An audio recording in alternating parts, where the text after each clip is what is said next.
Salut à toutes et à tous, je vous souhaite la bienvenue dans un nouveau numéro des Hors-Sentiers du Let's Try Podcast.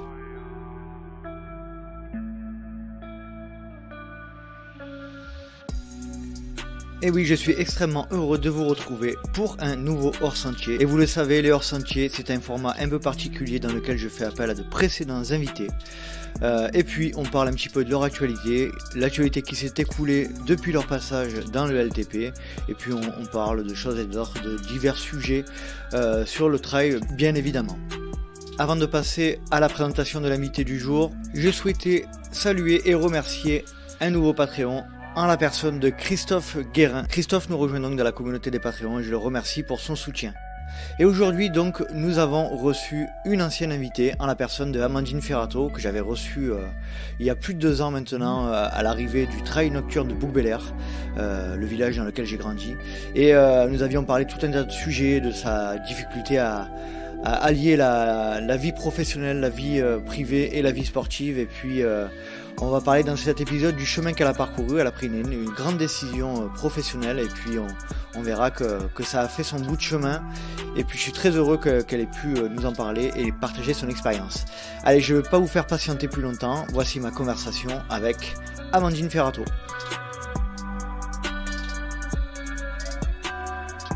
Salut Amandine, je suis très content de te retrouver dans le podcast. Comment vas-tu ?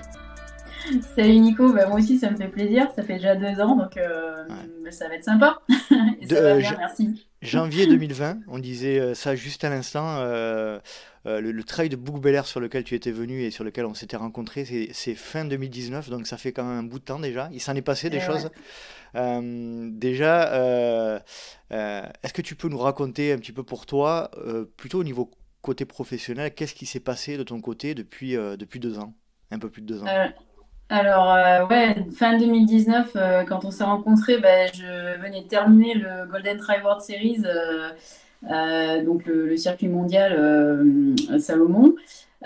Du coup, j'étais dans une toute autre dynamique que celle d'aujourd'hui. Et depuis, il y a eu, comme tout le monde, l'épisode Covid, mais à la différence peut-être de certains, la période Covid m'a permis de développer mon entreprise, ou en tout cas de la mettre à la vue du grand public.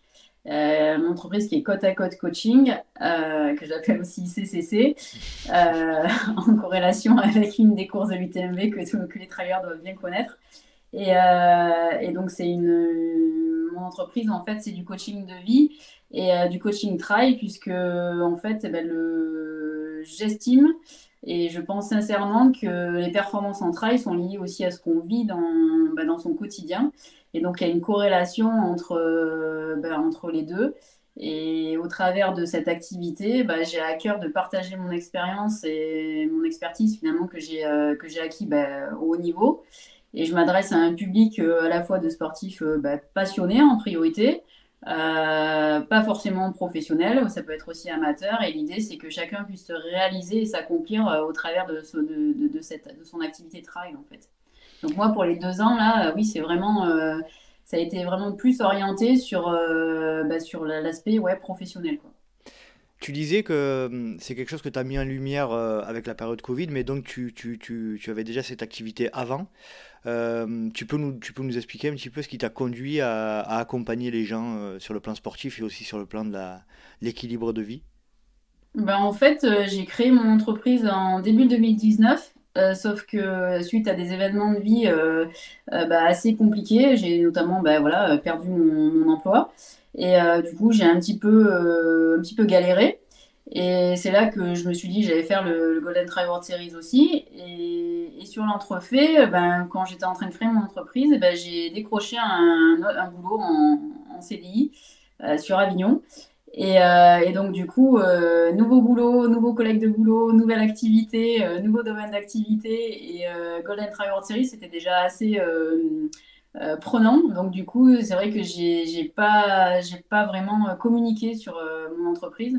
Et c'est vraiment en 2020 où j'ai vraiment mis ça en lumière parce que j'estimais que j'étais plus prête à accompagner. En tout cas, j'avais plus de disposition mentale et de présence physique pour accomplir cette mission de manière très professionnelle, enfin en tout cas avec l'exigence que moi j'ai envie d'y mettre, puisque bah, voilà, quand on fait appel à mes services, et bah, du coup, ça demande beaucoup d'écoute. Et l'écoute, c'est une voix muette qui met en valeur celle des autres. Et au travers de cette écoute attentive et bienveillante, et sans jugement surtout, bah, du coup, je sais comment accompagner les personnes de manière personnalisée. Donc ça veut dire vraiment être pleinement présent. Ça demande beaucoup d'énergie. Donc j'ai fait le choix en 2019 de pas trop en parler parce que j'estimais que j'avais pas cette énergie et ce temps et cette disponibilité suffisante en fait. Aujourd'hui, tu es toujours salarié ou tu es vraiment à temps complet sur cette activité-là? Alors aujourd'hui, je suis aussi salariée, donc je suis ce qu'on appelle une polyactive. Ouais. Je te Donc coupe, mais on a eu affaire à travailler presque ensemble dans mon ancienne vie dans les télécoms, parce ouais, qu'il me semble que tu es dans l'héliportage, si je dis pas de bêtises, ouais, dans hélitreuillage. le milieu ouais, Ouais, de tout ce qui est hélicoptère, ouais. ouais. Donc ouais, un domaine qui est complètement différent de mon activité, de mon entreprise. Qui pour l'instant en fait bah voilà ça se passe bien donc après je suis à temps partiel donc ça me permet de jongler entre les deux activités et moi je suis quelqu'un qui bah voilà j'aime pas ronronner entre guillemets enfin ça Mhm. dépend des circonstances et c'est vrai que bah, j'ai trouvé un équilibre entre les deux et cet équilibre il n'a pas toujours été évident à trouver. Maintenant, voilà, je sais pas de quoi va être fait l'avenir, mais pour l'instant, en fait, j'ai voilà, géré une entreprise. Bah, c'est exercer son cœur d'activité, donc le coaching dans lequel bah, j'ai vraiment des compétences et de très bons retours avec les différentes personnes qui font appel à mes services. Maintenant, il y a aussi l'aspect bah, voilà, communication, droit, gestion, compta, URSAF, tous ces trucs-là qui sont pas forcément super fun, en tout cas de mon point de vue, Mais et, obligatoire. et qui sont pour autant obligatoires. Et c'est vrai que bah, voilà, quand tu vends une séance de coaching, il faut pas croire que tu encaisses le prix de la séance. Clairement, il faut enlever, retirer 50% une fois que tu as retiré toutes les charges et tout ça. Donc ça, c'est toute la partie en fait que j'aime moins et qui du coup me freine un peu dans le lancement à temps complet sur cette activité. Après, clairement, ouais, ça me plairait de faire que ça, mais aujourd'hui, je me sens pas complètement prête. Tu parlais des compétences juste avant, là, au niveau de la formation, tu t'es appuyé sur ton expérience uniquement de l'entraînement, de la séance de l'entraînement, ou t'as suivi des formations complémentaires? Ah non, non, oui, j'ai mon expérience en trail, évidemment. Maintenant, en fait, j'ai fait aussi bah, une formation que j'ai financée d'ailleurs avec mes primes de course, qui a duré un an et demi, 2 ans, avec, voilà, j'ai rendu 3 mémoires, j'avais 18 devoirs, j'ai fait, je sais plus, 4 stages pratiques. Donc ça m'a demandé beaucoup d'investissement en temps, en énergie et financier. C'est quelle formation, Amandine, ça? C'est une formation diplômante de coach de vie que j'ai fait notamment sur Saint-Laurent-du-Var. D'accord. Donc là, c'est plutôt sur la partie coaching de vie. Donc du coup, c'est une autre dimension que le coaching trail. Mhm. Et pour le coaching trail, en fait, voilà, je m'appuie sur mon expérience, en effet, mais aussi sur différentes... alors, je sais pas si on peut appeler ça de la formation, mais c'est surtout des rencontres avec des personnes du coup, qui sont qualifiées, où j'ai pu en fait bénéficier de conseils lesquels en fait j'ai personnalisé et du coup j'ai appliqué ça sur le terrain pendant la période haut niveau Mhm. et donc là l'idée c'est de transmettre mes méthodes en fait pour qu'elles bénéficient à tous puisque Mhm. en fait à mon sens en fait quand on prend le départ d'une course oui il y a la place et il y a le chrono mais ça fait pas tout. On peut très bien faire je sais pas moi première, là, ce week-end, il y a pas mal de courses, donc notamment le trail du Ventoux. On peut faire une belle perf sur un trail de renommée et pour autant pas être satisfait de sa prestation. L'idée, et on peut faire, je sais pas moi, un top 10 et puis être super content de la façon dont on a mené sa course. L'idée, en fait, à travers le coaching trail, c'est de se reconnecter un petit peu à soi. Parce que le chemin, bah, quelque part, enfin le bonheur c'est le chemin, le chemin il est intérieur, il est infini, et on peut vivre, l'idée c'est de vivre une expérience où on est euh, pleinement acteur et actrice en fait de sa course. L'idée, c'est d'aborder le trail en fait sous un autre angle que simplement l'aspect performance. Mhm. Et donc là, c'est s'orienter vers quelque chose où on est plus dans une stratégie, dans une préparation et dans une expérience voilà, intérieure qui fait qu'on peut révéler son potentiel. Quand on est focus en fait sur le chrono ou sur la place, on est focus sur quelque chose qui dépend pas forcément de soi, puisque si on fait une course et je sais pas, il y a des conditions météo qui sont hyper difficiles, on n'aura pas le même résultat que si on fait une course avec des conditions météo clémentes. Et donc ça, c'est des paramètres sur lesquels on ne peut pas agir. Donc l'idée, en fait, c'est de se concentrer sur les paramètres sur lesquels on peut agir, sur lesquels on peut être pleinement acteur, encore une fois, et tous ces paramètres, en fait, qu'on pourrait qualifier un peu d'entraînement invisible. Donc sommeil, récupération, mental, respiration, comment faire sa stratégie de course, comment faire sa stratégie de ravitaillement, comment gérer le stress, la pression. Il y a plein d'outils et plein de méthodes que j'ai apprises que j'ai appris pardon, au travers de formations au contact d'autres professionnels et que j'ai à cœur en fait de partager justement pour que chacun puisse vivre une belle expérience quand il prend le départ de sa compétition en fait. Donc oui, c'est pas un jour je me suis levée en disant Mhm. bah tiens je vais faire coach trail et coach de vie. Non non, il y a beaucoup de travail derrière, il y a beaucoup de préparation d'ailleurs en amont des séances que je fais en individuel et par visio.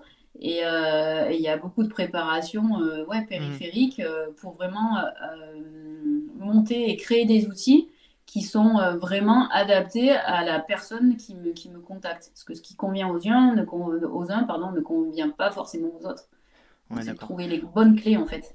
D'après ce que j'entends, c'est plutôt, tu es, toi, sur plutôt un rééquilibrage entre les différents paramètres liés au trail, enfin, dans le cadre du trail running, plutôt d'avoir une approche plus vraiment globale Mhm. d'équilibre de vie qui, par cet équilibre-là, amène une performance et pas uniquement basée sur l'entraînement, sur les paramètres physiques, quoi. Toi, c'est plutôt une Alors, approche vraiment hyper globale de la performance.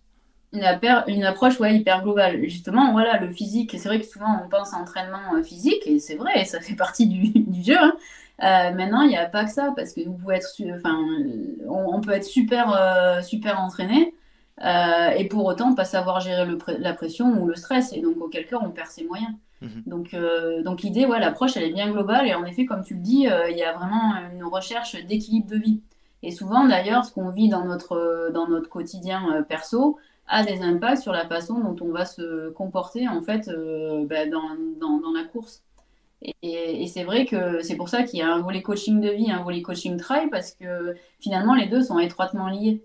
Et souvent, ça vient toucher aussi bah, pas mal comment dire, ouais, ça vient toucher bah, ouais, clairement l'estime de soi, la Mhm. confiance en soi. Attention, c'est deux choses différentes. L'ego aussi. Et ça, en fait, une fois qu'on a restauré, qu'on a apprivoisé ça, bah, ça permet aussi de se comporter d'une manière différente pendant la course. Je sais- Si je te donne pardon. Vas-y, continue, pardon. Si je te donne un exemple, Ouais. récemment, j'ai fait le trail de l'Escalo. Je savais que j'avais pas le volume d'entraînement. Par contre, j'ai appliqué bah, tout ce que je transmets bah, à mes coachés. Donc, stratégie de course, stratégie de ravitaillement, gérer la pression, tout ça. En plus, avant, bah, j'ai eu beaucoup d'interviews où on m'a annoncé, voilà, je sais pas, qu'il y allait avoir des membres de l'équipe de France, que le terrain était technique, que la météo, elle était pas top. Enfin bref, on m'avançait beaucoup de critères qui auraient pu bah, me faire stresser ou me mettre la pression. Et en fait, zéro, quoi. Ça m'a vraiment rien fait. Et donc pour ça, bah, voilà, j'ai des techniques et des méthodes qui me permettent de faire abstraction de ça. Et ça marche très bien. Et du coup, pour la petite histoire, j'ai fait top 10 au classement général de ce trail. Donc ça veut dire qu'il n'y a que 9 mecs devant moi, enfin réellement 8 puisque j'ai fait 9e. Et en fait, qu'est-ce qui s'est passé pendant cette course? Et ben moi, j'ai géré ma course. J'ai vraiment fait ma stratégie de course et je me suis concentrée sur ce dont j'étais capable en l'instant T, bah, le jour J, avec mes qualités et mes forces bah, du jour J. Et c'est vrai que bah, les gars, ils n'avaient pas forcément envie de jouer avec moi parce Mhm. qu'on voyait bien qu'il y avait un ego qui faisait que bah, voilà, ils accéléraient et du coup, ils se grillaient tout seuls. Et d'ailleurs, j'ai reçu plein de messages après la course, comme quoi, en fait, je leur avais apporté une belle leçon de trail. Alors moi, j'aime pas trop ce terme de leçon. L'idée, c'est plutôt d'apprentissage. Mhm. Et c'est notamment, justement, en faisant des erreurs que ben, on apprend. Et clairement, voilà, entre guillemets, juste appliqué ben, tout ce que je transmets au travers de mes coachings. Ouais. L'idée, c'est de mettre son physique au service de la course le jour J. Et il y a des fois, en plus, bah voilà, quand on est une femme, les trailers vont sûrement se reconnaître. Ben on a aussi d'autres paramètres à gérer qui sont bah, liés à notre cycle féminin et qui font que bah, il y a des moments, ben, on n'est pas opérationnel à 100%, quoi. C'est clair, c'est clair. Euh, Si on se place plus sur l'aspect coaching de trailer, de milieu de peloton ou de fin de peloton que tu disais avoir tout à l'heure, hein, Mhm. qu'est-ce qui, dans ton expérience, peut leur apporter? Enfin, je reformule ma question. Qu'est-ce que tu peux apporter à des coureurs de milieu ou de fin de peloton avec l'expérience de haut niveau que tu as? Leur apporter bah, le cadre entre guillemets flexible de, de savoir justement préparer sa course. C'est pas simplement je me mets sur la ligne de départ et puis voilà, je tire la langue ou je fais ce que je peux avec ce qui se passe et puis ça marche pas. Bon, bah, ma foi, je marcherai, c'est pas grave. L'important c'est de finir. Oui, l'important c'est de finir, mais l'important aussi c'est de bien vivre son expérience de course.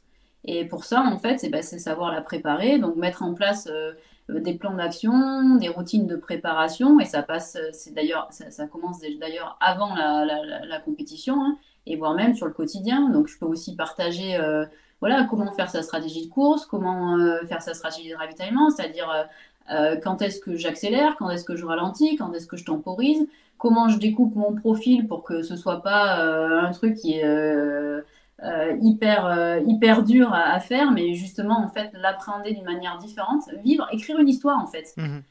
et écrire sa propre histoire.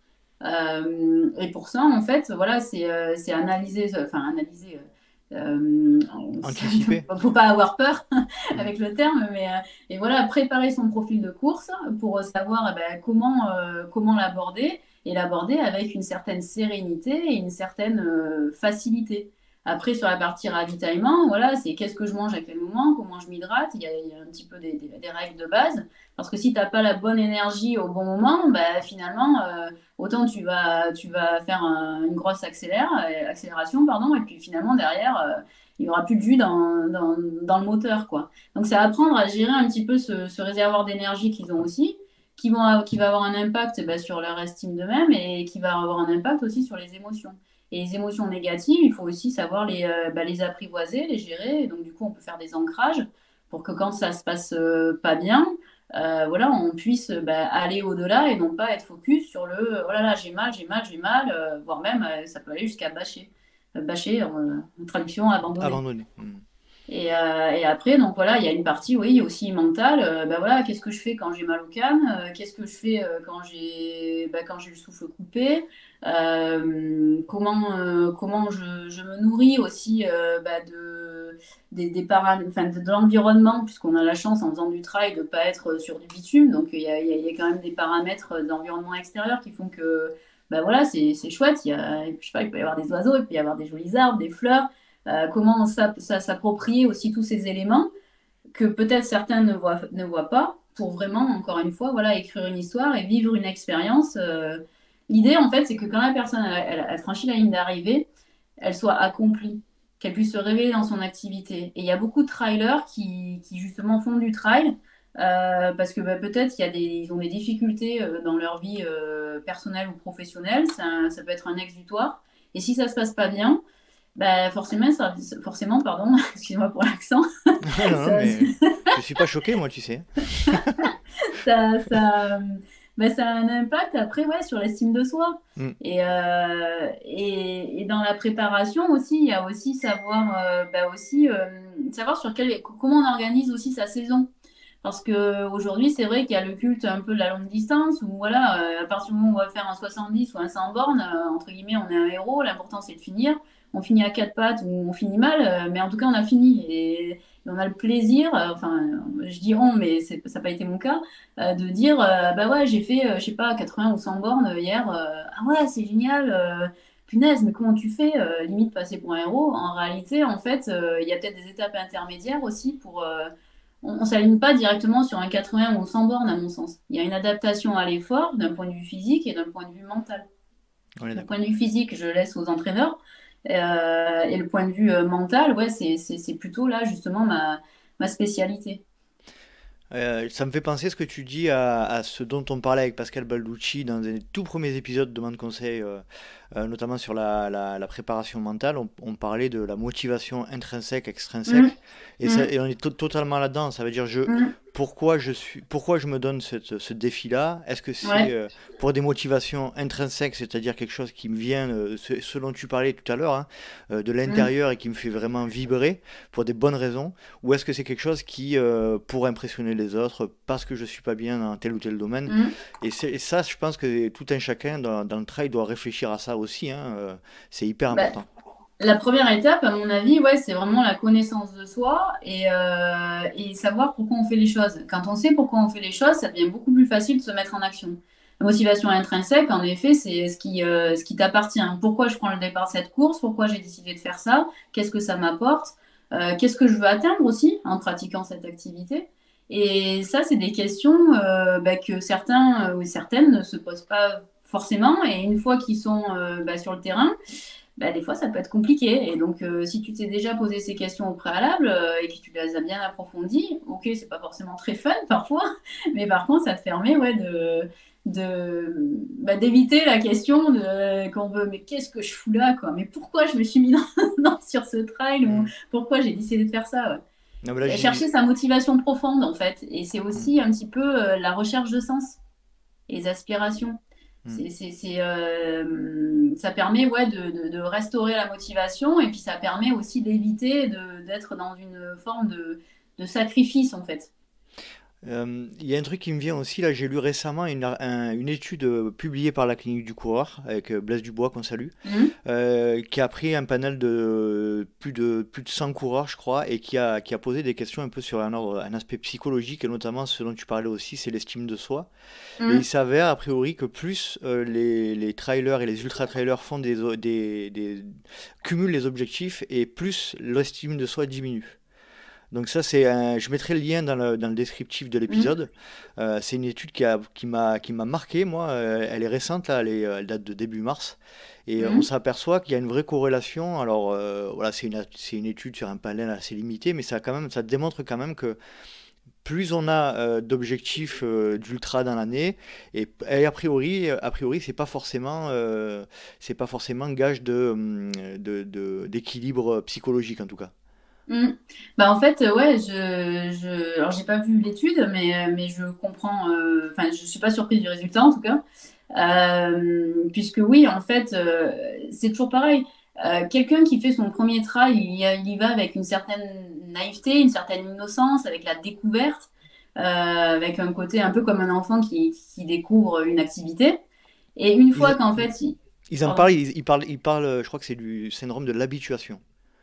C'est-à-dire ouais, que aussi peut-être. Je plus connais c'est un pas peu ce terme, je mais suis désolé de te couper, mais c'est quand, Mm, par exemple, quand tu vas boire un bon vin, et que ce bon vin, tu vas le mm, boire plusieurs fois, en fait, ton cerveau il va mm, s'habituer, et au bout d'un mm. moment, Tu l'apprécies il moins. apprécie moins, et c'est un peu ce qui se Mm. passe a priori dans le cadre de l'ultra et de la pratique sportive, quoi.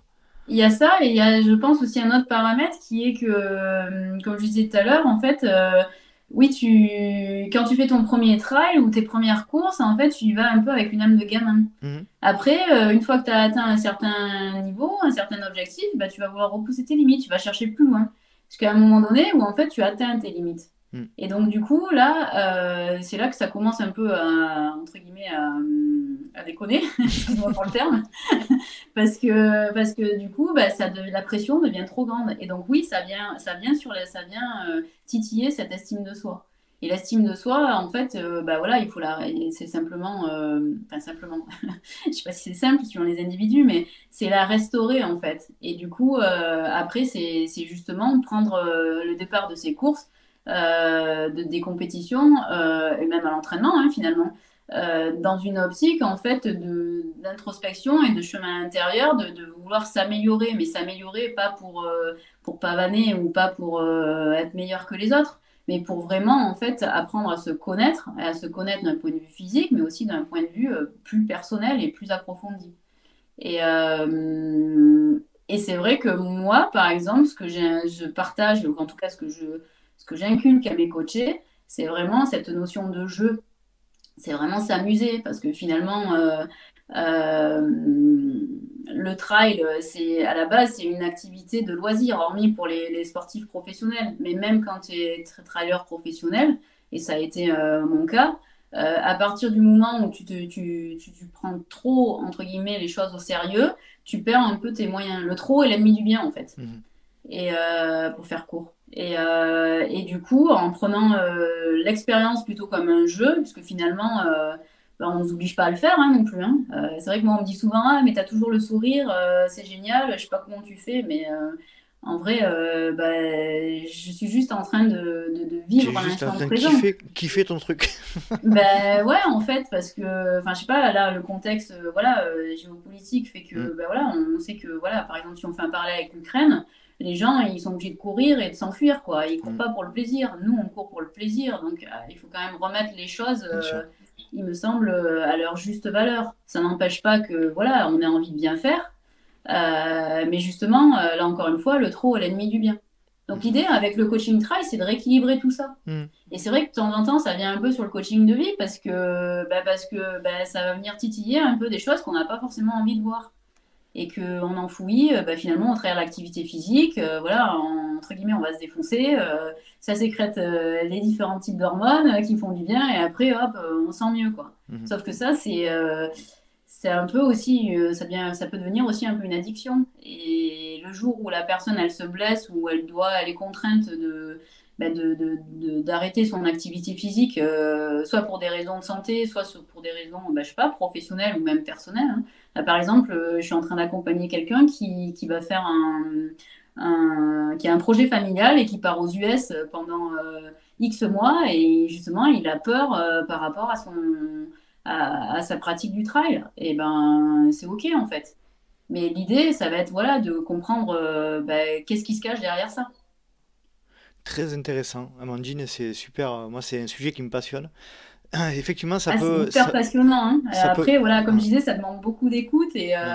et quand même pas mal d'énergie, mais c'est vrai que c'est passionnant. Et moi, ce qui me passionne surtout, c'est bah, finalement d'accompagner alors les trailers, et j'ai pas que des trailers, hein, j'accompagne aussi beaucoup de mamans, tiens, qui, elles, pour le coup, ont plutôt une charge mentale et une certaine pression sociale. Mhm. Donc c'est encore un autre truc, mais le point d'entrée, souvent, oui, c'est le sport et avec une dimension et une façon de s'organiser et de penser qui est vraiment liée à l'activité physique.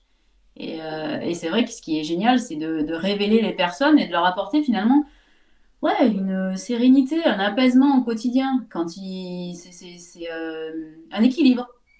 Le sport comme un outil utile à l'équilibre de vie, quoi. Ouais, comme un C'est... outil Mm. d'équilibre au même titre que manger et dormir hein, Mm. finalement. Oui, d'accord. Non, très passionnant. C'est vrai que ça peut paraître parfois bateau de dire l'important c'est le chemin et tout ça, mais je crois que c'est Kylian qui utilise beaucoup ce terme-là. Je Je crois que sais pas si c'est ouais, c'est s'il l'utilise, mais c'est beaucoup utilisé c'est beaucoup utilisé dans les pensées bouddhistes, etc. Mais je pense que mhm, c'est vraiment notamment dans le cadre des préparations aux événements. Hein. mhm. On se Mais c'est souvient clair que on se souvient d'ailleurs en règle générale beaucoup de la préparation, souvent. oui, bah en fait, finalement, la compétition, de mon point de vue, hein, c'est un jeu. Mm. C'est un jeu où tu vas t'exprimer avec tes forces et tes faiblesses du jour. Tu sais comment tu t'es entraîné, tu sais où tu en es. Il y a des jours où on est bien, des jours où on est moins bien, et l'idée, c'est de composer avec. Et en effet, c'est plus, tout se joue, à mon avis, plus à l'entraînement, en fait. Et à comment tu vas aborder ta préparation. Et la compète, c'est un peu la cerise, en fait. C'est là où entre guillemets, tu peux jouer, t'exprimer. Et la compétition aussi, pour moi, c'est une manière de vraiment, euh, comment dire, s'exprimer pleinement. Je sais pas trop comment exprimer là. Tu te crées un objectif aussi, c'est important, enfin, c'est un aspect aussi important, c'est pour avancer, il faut avoir un but aussi.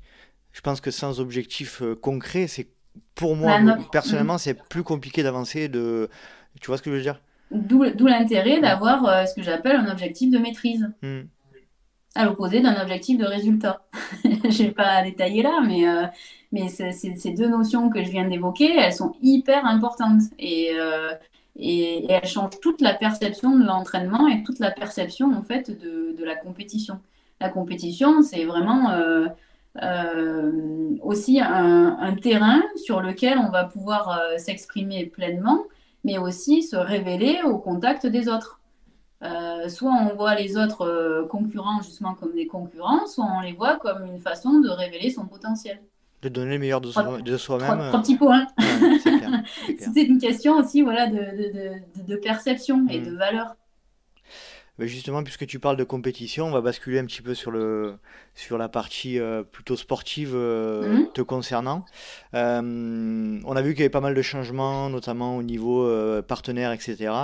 C'est exact, ouais. Tu t'es rapproché, tu t'es re-rapproché, on va dire, de Patrice dans le sud, là, Endurance Shop X, qu'on salue d'ailleurs.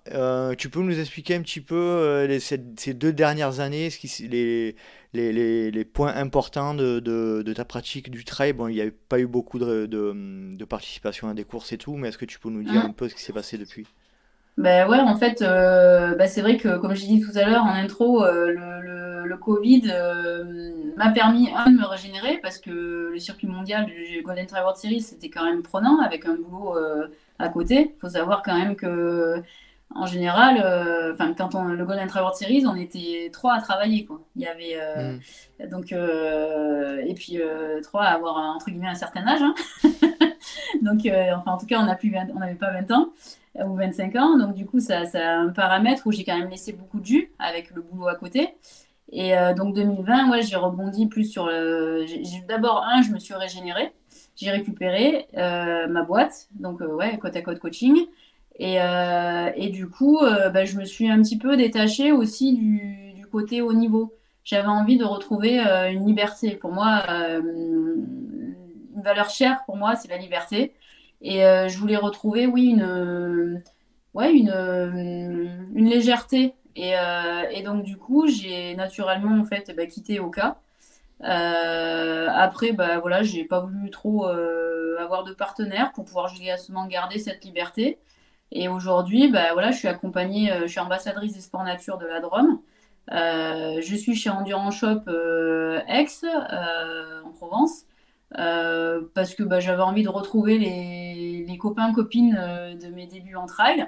Parce que moi, j'ai fait mes débuts quand même sur le Challenge des Trails de Provence. Et puis, voilà, c'est pas enfin, ce sera pas un secret pour nombreux et nombreuses. Voilà, je suis très attirée pardon, par le sud, le sud-est. Et donc, c'est naturellement que je suis allée là-bas. Et puis, voilà, avec Endurance Shop, j'ai une certaine légèreté, liberté. Et du coup, ça me convient bien.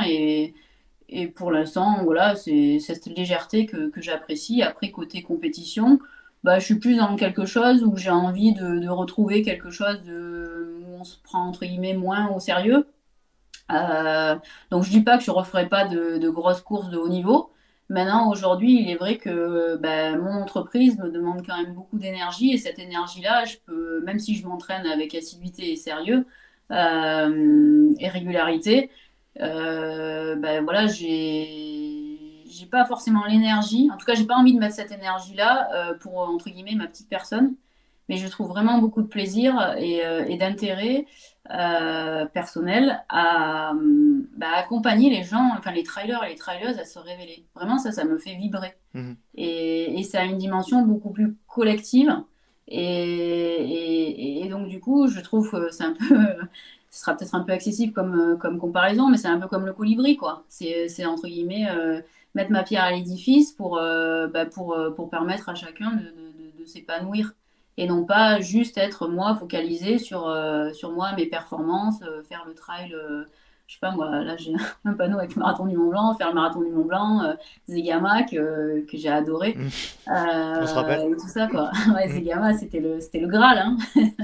C'était vraiment le Graal. Et justement, en fait, euh, c'est permettre à d'autres trailers et traileuses en fait de vivre cette intensité et ce côté émotionnel intense en fait ouais, que tu peux retrouver sur les compétitions quoi. Je t'ai vu sur le trail de la Galinette. Alors j'en parle très souvent, le trail de la Ouais, Galinette. exact. Et je pense que Excuse-moi, je me suis certains pas vont arrêtée, penser que...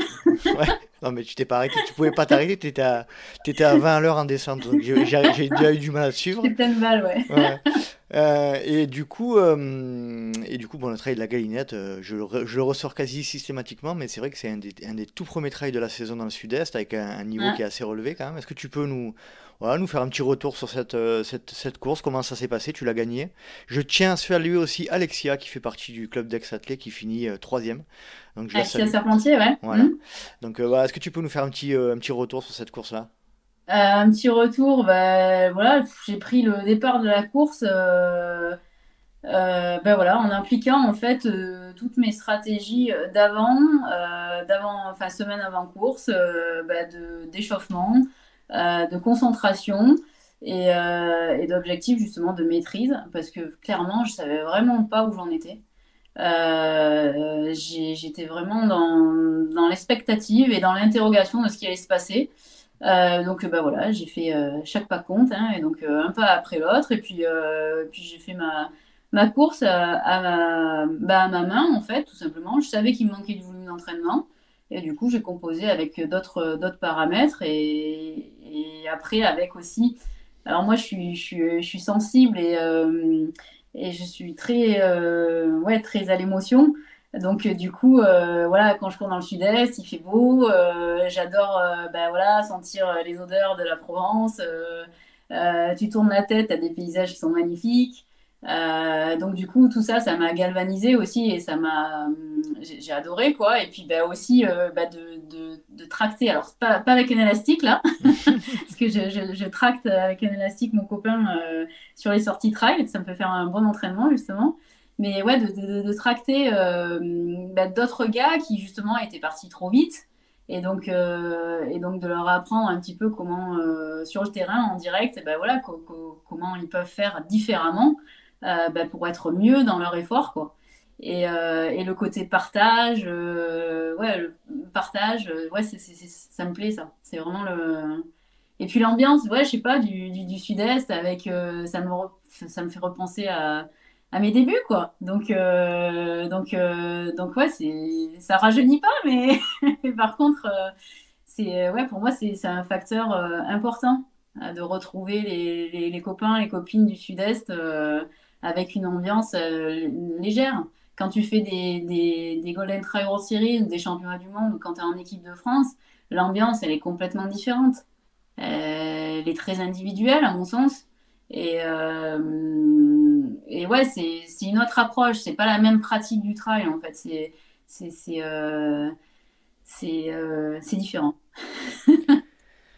Ouais, on sent que tu es très très accroché au sud-est. Ouais. Il y a un gros niveau quand même. Moi, voilà, pour y habiter, il y a quand même un sacré niveau de trailer ici dans la Hum, région. hum, On a euh, des terrains qui sont parfois très techniques, parfois assez hum, roulants. hum.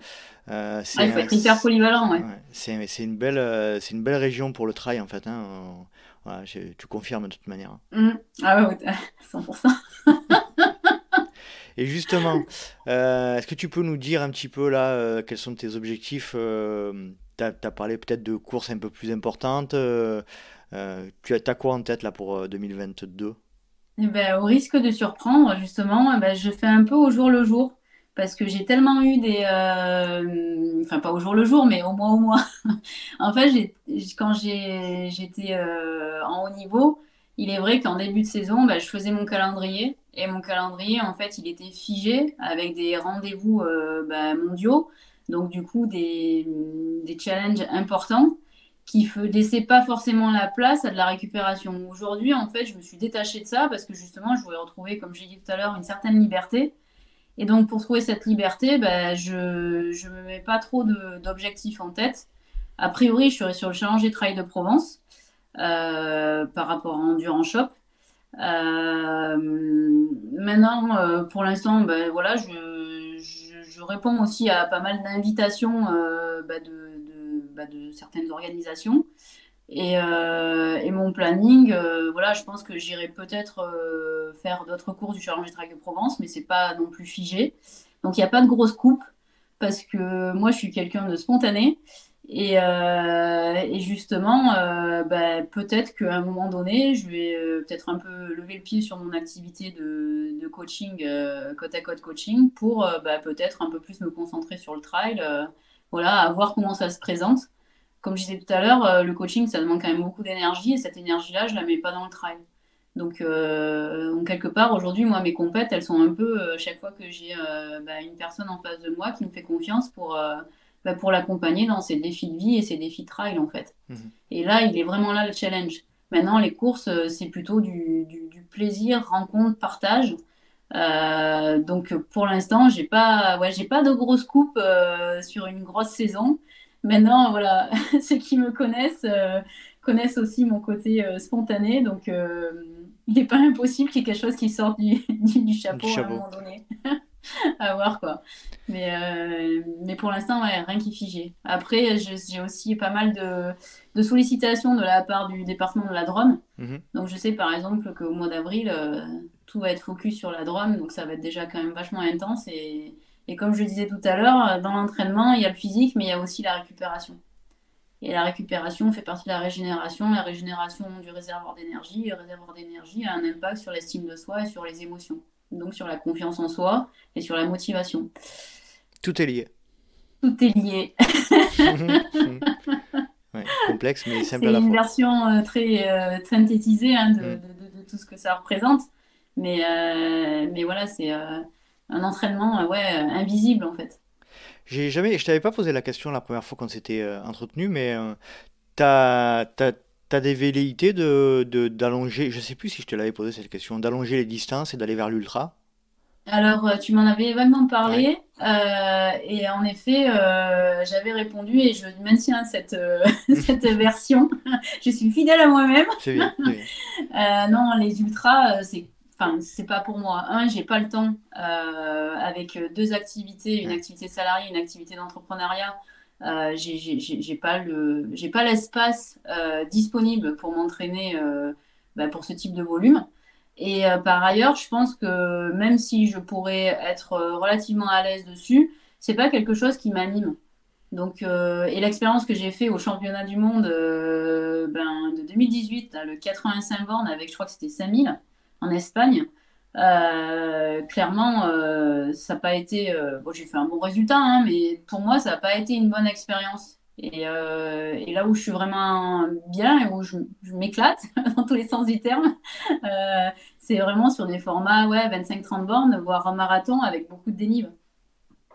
Ça, Ok. Mhm. c'est quelque chose sur lesquels je suis bien. Après, sur des ultras, ça demande trop de préparation. En tout cas, dans la façon dont je veux le faire. Parce que je peux aussi prendre le départ d'un Oui, oui. ultra et puis y aller, entre guillemets, au petit Mhm. bonheur la chance et puis faire de la rando, hein.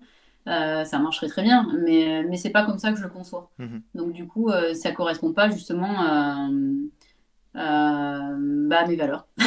Très bien. Donc non, ouais, l'ultra, ça m'attire pas. Ouais. Super Amandine. Bon, on arrive tranquillement à la fin de notre entretien, notre échange. Enfin, notre entretien, c'est pas tellement. Ça fait un peu entretien d'embauche là, c'est pas Ouais, bah terrible. non, pas du tout. Notre pause C'est café, je sais pas. notre post café, ouais, c'est ça. C'est mieux. T'as quelque chose à rajouter avant qu'on se sépare? Quelque chose à rajouter, bah, peut-être un petit message aux trailers et aux trailers de prendre plaisir dans leur pratique et de, de vivre ça avec une certaine légèreté. C'est pas parce qu'on met de la légèreté que ça veut dire qu'on fait pas bien les choses. Donc on peut réussir on peut réussir en mettant en place des process très simples et ouais, facile à mettre en œuvre et c'est ce que je m'emploie à partager. Et surtout, en fait, après, c'est juste à répéter. Donc c'est des outils qui ont à vie. Et surtout, ouais, prenez du plaisir, kiffez, vibrez, partagez, vivez avec un grand V. Très beau mot de la C'est fin. entre guillemets juste du trail. C'est juste du travail, c'est clair, c'est clair. En tout cas, je te remercie Amandine pour ta disponibilité, ton sourire à chaque fois qu'on se croise. Voilà, on échange régulièrement ensemble et c'est vrai que c'est toujours un plaisir de voir ta personnalité rayonnante à chaque fois. C'est toujours un régal. Si tu veux bien, on va continuer 5 petites minutes pour les Patreons qui me soutiennent Ouais, voilà, pour répondre à quelques questions. Est-ce ça que c'est marche. OK pour toi? Et puis Allez, je sais pour pas les si je autres. serai bonne au buzzer, mais Ouais, non, c'est rien. Pour les autres, je vous dis à très vite et puis à bientôt Amandine. à bientôt. Ciao.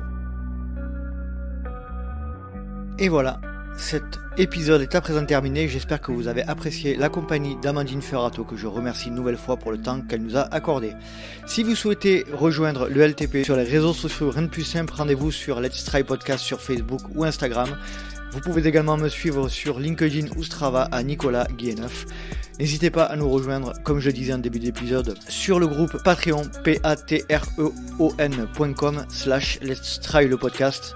Et pour quelques euros par mois, vous participerez grandement à la vie du LTP et à toute l'énergie qui est dépensée et qui est mise à votre service.